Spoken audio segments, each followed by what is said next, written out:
salutations from the new digs. Coach Thomas here with your next warriorship tip.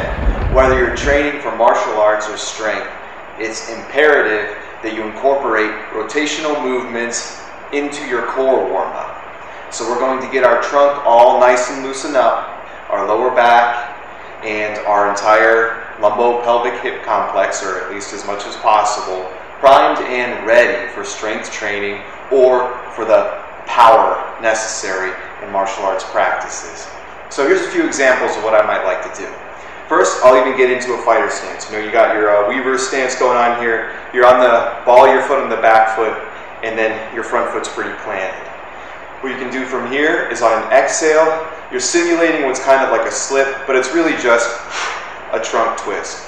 It's not a full-on technical slip, but it is getting you prepared to practice those, which we're going to go into in future videos. So, to repeat, I'm just rotating my trunk to the outside, rotating past my knee here, and exhaling.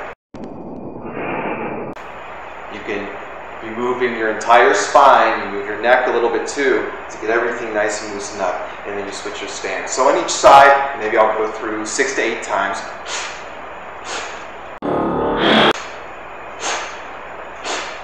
Six, switch.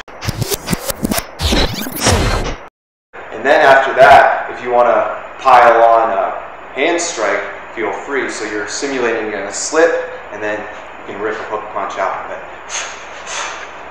Switch.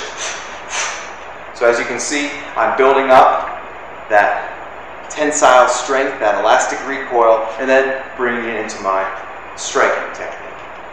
Now, there's a lot of variations of ways to get into this in practice. I have a few that I borrow from yoga too, so let's get into the next one. It's very similar, but we get into a little bit of a deeper lunge here, okay? So let's get into our runner's lunge position, similar to Warrior 1, or just a lunging position.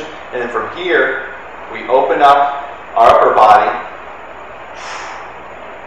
twisting and looking back past your palm. And then switch your stance, just like step back lunges, rotating our upper body. So you're opening up again, similarly, on the outside, past your leg. So this is a little bit more of a deeper stretch, long and drawn out stretch. Switch, inhale, exhale back. Inhale forward, and you can exhale up at the end. You could start with those lunge stretches and then go into the more dynamic warm-up. So again, whether you're training for martial arts or strength, it's imperative that you start with some sort of core warm-up. You don't want to end up with an injury because you went into some heavy toll and you were a little bit too tight. So your core is composed of like thinner muscle fibers, okay? So this stuff is what holds everything together. It's kind of like the mortar of the bricks being the bigger prime movers, where you still need the whole picture to keep things stabilized and solid. So if you want a little bit more info about exercise warm-up for strength training, be sure to check the video from a couple weeks back. I included the link in the description. Thank you for dropping in for today's warriorship tip. Be sure to punch that like button and pound the subscribe too while you're at it. Please stay tuned. We're going to be having exercise and exercise recovery tips coming at you through the course of each week. Also, remember to click that link in the description for a little bit more on strength training warm-ups. From yours truly, Coach Thomas, signing out for now.